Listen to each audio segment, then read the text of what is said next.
दादाजी की सीख। शहर से कुछ दूरी पर बसे एक मोहल्ले में रुचिका अपने हस्बैंड के साथ रहती थी। उसके बगल में एक बुजुर्ग व्यक्ति अकेले ही रहा करते थे, जिन्हें सभी दादाजी कहकर बुलाते थे। एक बार मोहल्ले में एक पौधे वाला आया। उसके पास कई किस्म के खूबसूरत हरे भरे पौधे थे। रुचिका और दादाजी ने बिल्कुल एक जैसा पौधा खरीदा और अपनी अपनी क्यारी में लगा दिया। रुचिका पौधे का बहुत ध्यान रखती थी। दिन में 3 बार पानी डालना, समय समय पर खाद देना। वह कोशिश करती कि उसका पौधा अच्छे ढंग से बड़ा हो। दूसरी तरफ दादाजी भी अपने पौधे का ख्याल रख रहे थे, पर रुचिका के तुलना में वे थोड़े बेपरवाह थे। दिन में बस 1 या 2 बार ही पानी डालते। खाद डालने के प्रयोग में वो ढीले थे। समय बीता, दोनों पौधे बड़े हुए।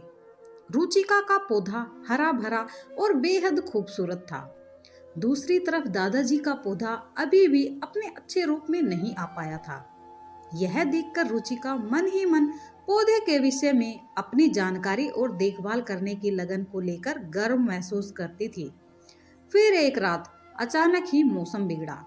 हवाएं तूफान का रूप लेने लगी, बादल गरजने लगे और रात भर आंधी तूफान और बारिश का खेल चलता रहा।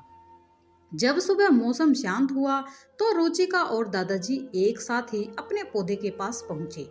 ये क्या? रुचिका का पौधा जमीन से उखड़ चुका था, जबकि दादाजी का पौधा बस एक और जरा सा झुक गया था।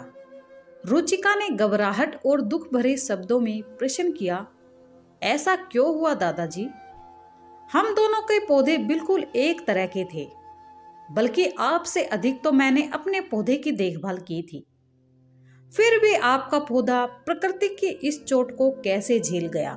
इस पर दादाजी बोले, देखो बेटा, तुमने पौधे को उसके जरूरत की हर एक चीज दी, इसलिए उसे अपनी आवश्यकताएं पूरी करने के लिए कभी खुद को कुछ नहीं करना पड़ा।